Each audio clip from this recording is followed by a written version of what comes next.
Hey traders, it's Stephen Brooks, and today we're going to be talking about, or more or less answering the question, when does the selling stop? So of course, as we all know, in the last 3 calendar weeks, the S&P 500 has not only entered a bear market, but it was also the shortest amount of time that it took for the overall stock market to enter a bear market. From the highs of literally 3 weeks ago to where we were yesterday, and I'm shooting this video on Friday, March 13th, so the lows of yesterday, the S&P 500 was down about 30% in just 3 weeks. Again, that's very, very historic for what's going on.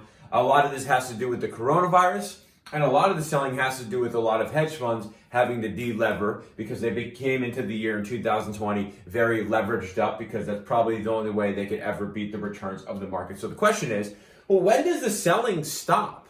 Well, there's 2 things that could be involved when it comes to considering when the selling might stop. Now, we're talking about financial markets when we're talking about when the selling stop. So there's kind of 2 things that can be done and have been done in all other crises to get us kind of out of that sticky situation. I should have reordered these, but that's fine. The first thing that can be done is monetary policy, and this is done by central banks or the Federal Reserve, lowering interest rates, providing more liquidity to different funding and repo markets.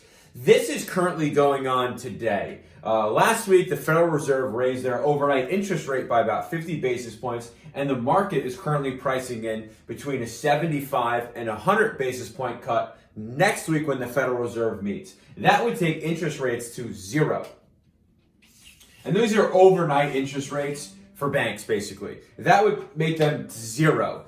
That would absolutely help in terms of banks, institutions being much more capitalized. And if the Federal Reserve also comes out and does some QE, where they are actively buying more treasuries, more mortgage-backed securities, and more bonds, these things are going to be a positive. However, after the 50-point basis cut that the Fed did last week, what did the market do? The market rallied for about a half an hour, and then it sold off. So the question is, if the Federal Reserve does something very accommodative to markets, when they cut interest rates, and again, the market is signaling that they are going to cut yet again in a substantial way next week, if we continue to see a sell-off when monetary policy is very favorable to markets, what does that tell us? That tells us that monetary policy is not enough. So the big question is, well, why isn't monetary policy enough? Well, yes, you can give banks a lot more money. You can capitalize and fund different overnight lending markets. You can do all of that. You can put interest rates to negative 50.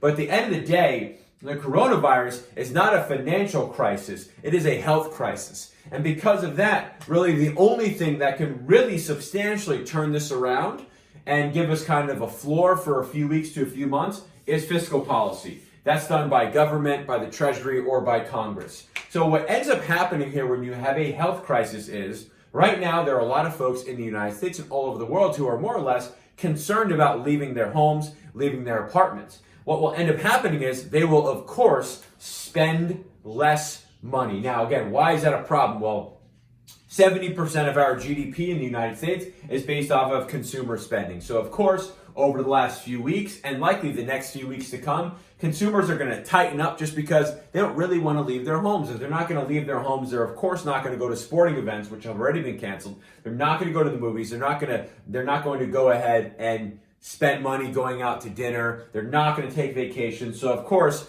consumer spending has been reduced and could likely be reduced more. Of course, we're going to be in a recession. That means we're definitely in a recession now. There's no way we're going to grow in terms of gross domestic production in Q1. And at this rate, there's no way we're going to grow in second quarter GDP. Of course, most people think that by the time Q3 and Q4 hit, that the economy will have somewhat of a V-shaped recovery. But of course, we are already in a recession. Fiscal policy, this is where it becomes interesting. If businesses, small businesses, restaurants, movie theaters, right? If they are seeing less revenue coming in, which is of course going to happen if consumers stop spending, what they're going to try to do is try to keep the business afloat. And if you are having less revenue, what could keep the business afloat? Having less expenses. And unfortunately, that typically means layoffs. Individuals either working for less hours or not having a job at all. That is our worst case scenario, folks. when businesses and companies don't have the confidence that they can meet payroll. That is the thing that you want to avoid at all costs, because as soon as unemployment goes higher, then you're toast.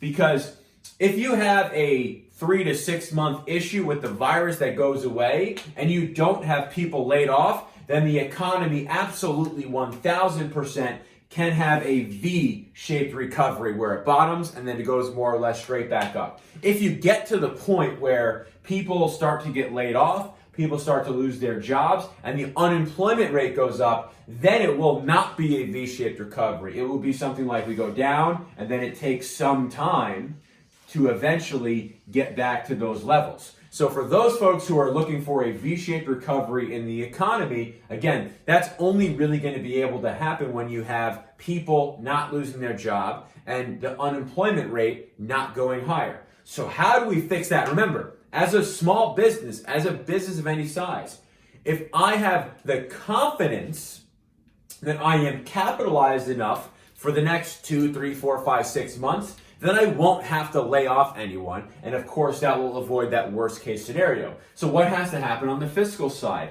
The Treasury, at this point, in my opinion, should float a bond, an 100-year bond, at $1 trillion.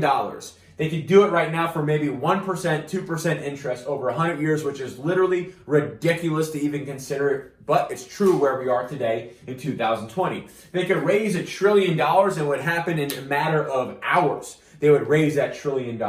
That means they would be able to take that money and instantly give it to the small businesses and the companies and the hourly employees who are no longer able to have the type of revenue or income they had before. If they did that, that would instantly give all these businesses all over the United States a lot more confidence that they're more or less being backstopped by the U.S. Treasury to buy them time for the next 3 to 6 months so that they can make payroll and that they don't let go of any of their employees. So what can really stop the selling? It's all about that confidence on the fiscal side. Yes, the Federal Reserve is doing what they're doing, but when the Federal Reserve cuts interest rates, it typically takes 6 months to hit the economy. So although it does help, again, the market's down over 10% since the Fed did what they did. So of course the market's saying, I need more. It's all going to be based on this fiscal policy. The US government or the Treasury needs to be able to stand in there to give basically zero interest loans to any company who needs it for the purpose of being able to make payroll, because the really nasty stuff happens when companies cannot make payroll and they start reducing the hours that an employee might work, or they just let go of the employees. Again, if those folks who are out there who are looking for a V-shaped recovery in the economy, that can only happen if unemployment doesn't rise. So again, how do we get out of this mess? It's fiscal policy. I hope the Treasury in the United States raises a $500 billion or a $1 trillion bond and is there to backstop and provide liquidity to all of these businesses who cannot make payroll. Because again, it is all about, can we keep the people who have jobs, can they maintain their jobs? Because if they can't maintain their jobs, and they get laid off and they don't have the same source of income and they go on unemployment, again, we will not have a V-shaped recovery in the economy, and thus we will be unlikely to have more of a V-shaped recovery in the stock market. But if you have monetary policy being very accommodative, and it definitely is right now, there's no question about it, and it's likely to get even more accommodative in the next weeks to come. The thing that we should be concerned about or should be looking out for is, again, is that fiscal policy accommodative in terms of giving businesses confidence that they have the capital to meet payroll? If those things happen, we've bought ourselves a few weeks, a few months to get kind of the health issues, our arms around those, and we will be in a much, much better place. So again, the big thing to look at, and when the selling might actually stop, even if it's for a limited time, a few weeks or a few months, is that fiscal policy enough to give companies confidence that they have the capital to be able to make payroll for the next few months? If that doesn't happen, then we will see a much, much, much longer sell-off, and we probably will see much lower levels in the stock market. So folks, the big thing to look at over the next couple of days to the next few weeks is that fiscal policy accommodative enough to businesses that they have the confidence that they do not need to lay off any employees? Because if that happens, we have a very good chance of having a V-shaped recovery in the economy and the stock market. If that doesn't happen, if unemployment goes up, people lose jobs, people have less money, then you should not expect a V-shaped recovery in the economy or the stock market.